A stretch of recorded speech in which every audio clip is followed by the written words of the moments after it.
Hello बच्चों, कैसे हो। सबसे पहले आप सभी को नव वर्ष 2021 की हार्दिक शुभकामनाएं।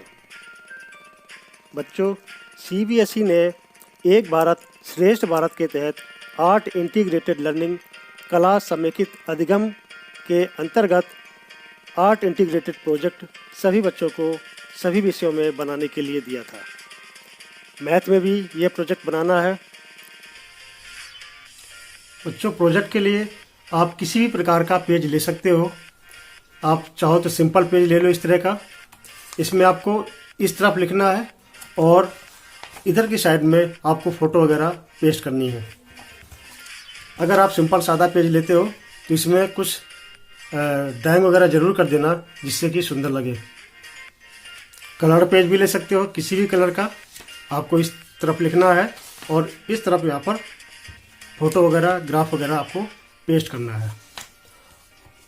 और अगर चाहो तो आप ऐसी डिजाइनिंग वाली शीट भी ले सकते हो। इसमें सब कुछ डिजाइन पहले से बनी है और आपको इधर की साइड लिखना है और जो इधर आप लिखोगे उसके ग्राफ या फोटो वगैरह आप इस साइड पेस्ट करोगे। प्रोजेक्ट का पहला पेज कुछ इस प्रकार का होगा। इसमें आप लिखेंगे art integrated project subject maths. इसमें आप अपना नाम लिखेंगे, father's name, class and section, roll number, student ID. आप चाहें तो सब्जेक्ट टीचर का नाम भी लिख सकते हैं। अगला पेज इंडेक्स का होगा। बच्चों, ये प्रोजेक्ट आपके लिए ही बनाया गया है, इसलिए इसकी सामग्री को आप ज्यों का त्यों अपने प्रोजेक्ट में लिख सकते हो और अपनी तरफ से कुछ जोड़ भी सकते हो।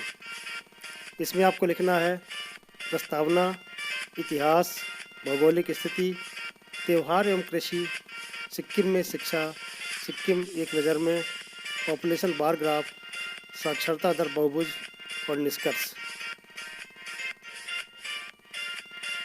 अगले पेज में आपको प्रस्तावना लिखनी है। इसको जूम करके पढ़ लेते हैं। इसमें आप लिखेंगे भारत एक धर्मनिरपेक्ष, प्रजातांत्रिक व बहुसांस्कृतिक देश है। यहाँ पर अनेक भाषाएं बोली जाती हैं और विभिन्न क्षेत्रों में विभिन्न प्रकार के त्यौहार मनाए जाते हैं। विविधता में एकता ही भारत की विशेषता है। हमारे देश के बच्चों को पूरे देश की सांस्कृतिक विरासत की जानकारी मिल सके, इसलिए सीबीएसई ने एक भारत श्रेष्ठ भारत के तहत छात्रों को राज्यों पर प्रोजेक्ट बनाने का कार्य दिया है ताकि कला समेकित अधिगम को बढ़ावा मिल सके। सीबीएसई ने राज्यों का युग्म बनाया है जिसके अंतर्गत हम दिल्ली के छात्रों को सिक्किम पर मैथ्स प्रोजेक्ट बनाने का अवसर मिला है। अगले पेज में इसके इतिहास के बारे में जानकारी दी गई है।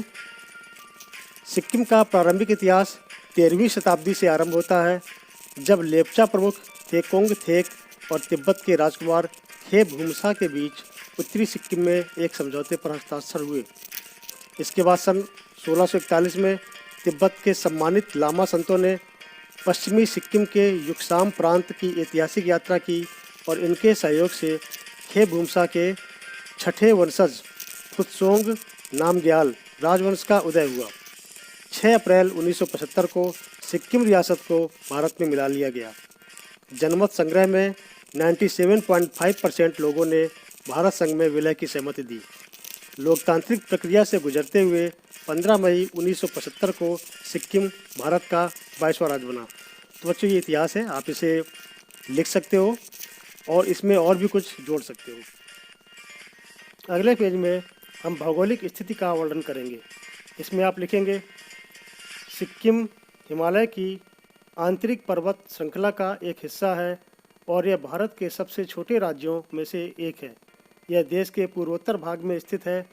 दक्षिण से पश्चिम बंगाल से घिरा हुआ है, दक्षिण पूर्व में भूटान से, पश्चिम में नेपाल और चीन के तिब्बत स्वायत्त क्षेत्र में उत्तर पूर्वी हिस्से पर स्थित है। यह पर्यटकों का काफ़ी पसंदीदा स्थान है क्योंकि यहाँ पर सुंदर पहाड़, गहरी घाटियाँ और जैव विविधता है। सिक्किम का सबसे बड़ा शहर और राजधानी गंगटोक है। यह शिवालिक की पहाड़ियों पर लगभग 5500 फीट की ऊंचाई पर स्थित है। दुनिया का तीसरा सबसे बड़ा पर्वत कंचनजंगा को भी गंगटोक से देखा जा सकता है। फिर सिक्किम के त्यौहार और कृषि के बारे में भी लिखना है आपको। वैसे तो यह गणित का प्रोजेक्ट है, पर वहाँ की अन्य जानकारी लिखना भी जरूरी है। तो आइए हम देखते हैं वहाँ पर कौन कौन से त्यौहार मनाए जाते हैं। सिक्किम में मुख्य रूप से भूटिया, लेपचा और नेपाली समुदायों के लोग रहते हैं। माघी संक्रांति, दुर्गा पूजा, लक्ष्मी पूजा और चैत्र देसाई, रामनवमी, दशई त्यौहार, सोनम, लोसूंग, नामसूंग, तेंदोंग, हलोरूमफाट, ये तेंदोंग पर्वत की पूजा का त्यौहार है। लोसर, यह तिब्बती नववर्ष का त्यौहार है। ये राज्य के प्रमुख त्यौहार हैं। अन्य त्योहारों में साकेवा, राय, सोनम लोचर, गुरुंग, बराह हिमजोंग, मागर आदि शामिल हैं। इसके बाद यहाँ की कृषि के बारे में भी हम संक्षिप्त जानकारी लिख लेते हैं। सिक्किम की अर्थव्यवस्था मूलतः कृषि प्रधान है। राज्य की 64% से अधिक जनसंख्या जीवन यापन के लिए कृषि पर निर्भर है। सिक्किम में कृषि योग्य भूमि लगभग 1,09,000 हेक्टेयर है, जो कुल भौगोलिक क्षेत्रफल का 15.36% है। मक्का, चावल, गेहूं, आलू, बड़ी इलायची, अदरक और संतरा यहाँ की प्रमुख फसलें हैं। सिक्किम देश में बड़ी इलायची का सबसे अधिक उत्पादन करने वाला राज्य है और इसके अधिकांश भूभाग में इलायची का उत्पादन होता है। अदरक, आलू, संतरा तथा गैर मौसमी सब्जियां यहाँ की अन्य नकदी फसलें हैं। अगले पेज में हमें सिक्किम में शिक्षा के बारे में भी लिखना है। सिक्किम की साक्षरता दर 2011 की जनगणना के अनुसार 82.20% है। पुरुषों की साक्षरता 87.29% तथा महिलाओं की साक्षरता 76.43% है। यहाँ 1545 सरकारी स्कूल व 18 निजी स्कूल हैं। उच्च शिक्षा के लिए लगभग 12 कॉलेज व अन्य संस्थान हैं। सिक्किम मणिपाल विश्वविद्यालय अभियांत्रिकी, चिकित्सा तथा प्रबंध के क्षेत्र में उच्च शिक्षा प्रदान करता है। वह अनेक विषयों में दूरस्थ शिक्षा भी प्रदान करता है। अगले पेज में आपको एक नज़र में सिक्किम की संक्षिप्त जानकारी लिखनी है। जूम करके देखते हैं। यहाँ की राजधानी गंगटोक है। राज्यपाल श्री गंगा प्रसाद जी हैं। मुख्यमंत्री श्री प्रेम सिंह तमांग जी हैं। 2011 के अनुसार यहाँ की जनसंख्या 6,07,688। साक्षरता दर 2011 के अनुसार 82.20% है। जनसंख्या घनत्व 86 व्यक्ति प्रति वर्ग किलोमीटर है। क्षेत्रफल 7,096 वर्ग किलोमीटर। यहाँ पर 4 जिले हैं। विधानसभा क्षेत्र 32 है। संसदीय क्षेत्र 1 है। यहाँ का राजकीय पशु लाल पांडा है। राजकीय पक्षी रक्त बनाल है। राजकीय वृक्ष बुरांस है। राजकीय फूल नोबल आर्किड है और यहाँ पर मुख्यतः भूटिया, लेपचा, लिम्बू, नेपाली, हिंदी और अंग्रेजी भाषाएं बोली जाती हैं। अगले पेज में हमें पॉपुलेशन ऑफ सिक्किम पर एक ग्राफ बनाना है। आप इसको लेफ्ट साइड के पेज में भी बना सकते हो और इसी के साथ में साक्षरता दर वाला ग्राफ भी आपको बनाना है।